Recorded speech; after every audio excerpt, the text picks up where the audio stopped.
Yo desde siempre quise ser médico. Desde que tengo uso de razón, me interesa la salud, la ciencia. Era chiquito y decía quería ser médico. Bueno, eso hice. Fui a la Facultad de Medicina, estudié, me recibí de médico y luego hice una residencia en cardiología y hasta el día de hoy sigo trabajando como cardiólogo.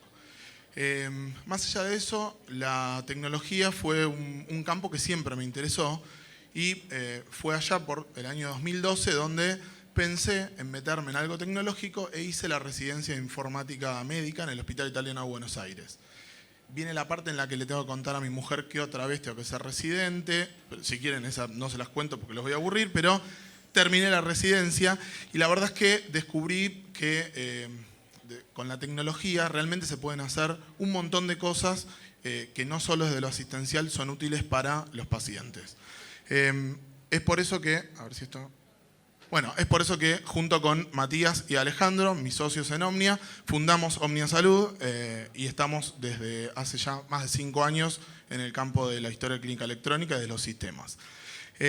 Todos sabemos que desde hace varios años las diversas industrias han tenido una transformación digital, ¿verdad? Lo que tiene que ver con, por ejemplo, el retail, las empresas de retail se retransformaron en e-commerce. Las finanzas en fintech. Y esto no solo produjo un cambio en cómo las empresas llevaban adelante los procesos, o sea, el hecho de utilizar herramientas digitales y electrónicas, sino que más bien tuvo que ver con un replanteo de los modelos de negocios y de la visión que las mismas tienen. Sin lugar a dudas, la salud es una de las grandes industrias en las que todavía entendemos que no ha llegado esa verdadera revolución. Bueno, sin lugar a dudas, hay, bueno, no importa, lo hacemos así. Un montón de avances tecnológicos que nosotros conocemos al día de hoy que hacen de la medicina que sean lo que hoy es. Todo esto que contó Diego es el futuro y muchas cosas son realmente el presente. O sea, hoy un paciente se puede operar con un Da Vinci, siendo operado por otro profesional en otro lugar de la Argentina o incluso del mundo. El gran avance en cuanto a aparatología, en diagnóstico por imágenes. Bueno, todo esto sabemos que... Acá estamos.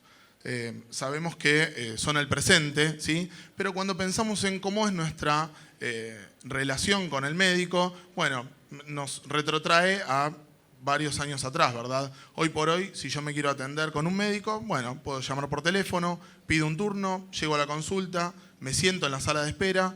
Cuando el profesional me atiende, voy a charlar con él, me va a revisar seguramente, va a tomar nota, incluso hoy muchas veces en una hoja de papel, va a tomar nota, y luego el médico va a cobrar por esa consulta que me realizó, se la puedo pagar yo, la puedo pagar un financiador, ese es el modelo más tradicional. Bueno, esto es lo que seguimos viendo hoy por hoy con los avances tecnológicos que hay, ¿sí? Entonces, modelos y procesos en general, y el modelo de negocios sigue siendo el mismo que el que teníamos hace unos años.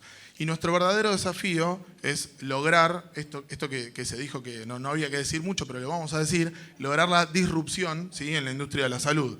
Imagínense que en vez de que pase todo esto que yo les dije, llamar al médico, ir y llegar, los profesionales nos cobrasen a nosotros como pacientes una cantidad de dinero por mantenernos sanos. ¿De qué manera? Bueno, utilizando toda la información que está disponible, combinándola con inteligencia artificial y conociendo en tiempo real algunas métricas, frecuencia cardíaca, saturación, glucemia, etcétera, podrían indicarnos cuáles son las prácticas preventivas totalmente individualizadas para cada uno de negocios, para cada uno de nosotros, y eso cambiaría las reglas del negocio, ¿sí?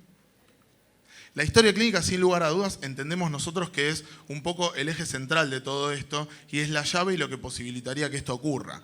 Ahora, bueno, la historia clínica es un medio de registro, ¿sí? Eso no le cabe duda a ninguno. ¿Y por qué registramos? Registramos por todo esto.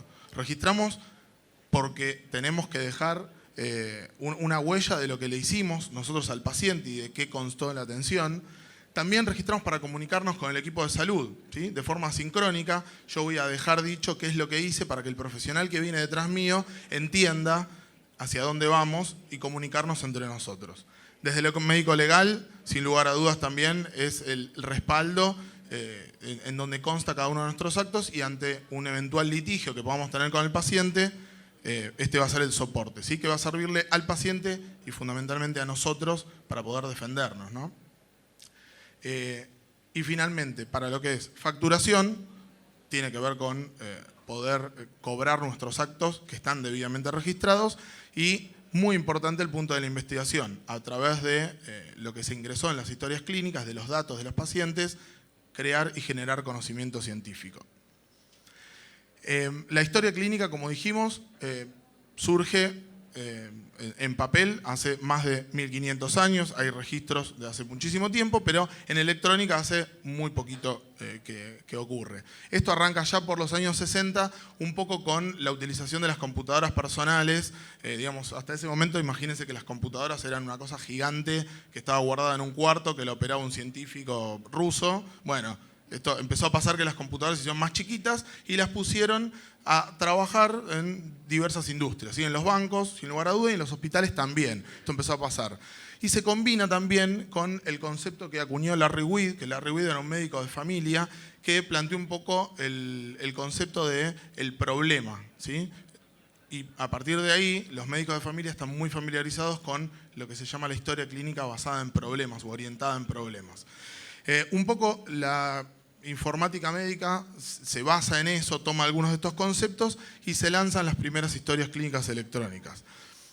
Hay que mencionar que las primeras experiencias en Estados Unidos fueron en Regent Street, en Indiana, y es un poco la meca de la informática médica todavía hoy, pero los hospitales del gobierno, los hospitales de veteranos, fueron los primeros que arrancaron con todo esto. Y en el resto del mundo, mencionar la experiencia del Reino Unido, de las comunidades en España, que también se informatizaron hace un tiempo atrás, y de los países nórdicos. Pero sin lugar a dudas, el gran salto que permitió que hoy estemos en donde estamos, con la historia clínica electrónica, fue el ARRA, más conocido todo esto como la ley de Meaningful Use en Estados Unidos, allá por 2008-2009, que bueno, básicamente inyectaron un montón de dinero al mercado como para promocionar la salud electrónica, y esto posibilitó, como ven en el gráfico, que Estados Unidos, que venía muy por debajo del 50% a nivel global, termine de tener más o menos estos índices de informatización de centros de salud. Hoy por hoy esto es más todavía. Ahora bien, tenemos distintos tipos de registros clínicos electrónicos y en su historia se dieron de esta forma. O sea, inicialmente hablamos de programas. Bueno, ¿qué es un programa? Programa de niño sano, mujer embarazada, determinada patología, paciente con diabetes, enfermedades crónicas, etcétera, lo que sea, en donde, bueno, la idea era justamente registrar los datos que importaban para ese programa, ¿sí? Entonces llegaban los pacientes y se registraban nada más que esos datos. Posteriormente aparecen las epicrisis informatizadas. En muchos sanatorios, yo cuando hice mi residencia, de hecho utilizábamos un sistema similar, había todo papel, la típica carpeta azul con la historia del paciente, pero cuando se iba se la dabas en un Word porque así el día que vuelva la podías recuperar. Bueno, esto estaba un poco más sistematizado, pero la idea era tener un cierre del acto médico, que es la epicrisis, en computadora. Luego aparecen los registros episódicos. Los registros episódicos son cada acto médico que se registra está en un soporte electrónico, en la historia clínica electrónica. El problema que tiene esto es que los episodios son salteados en el espacio y no son coordinados entre sí. Por lo tanto, la información se pierde. Aparecen finalmente, y es así como la concebimos nosotros, y es así como existe hoy la historia clínica, los registros longitudinales, en los cuales se habla de un continuo de salud y cada uno de los registros episódicos tienen una relación con los anteriores, así mismo como todas las consultas del ámbito ambulatorio en general. Esto posibilita también el nacimiento del concepto de la historia clínica separada por ámbitos, ¿sí?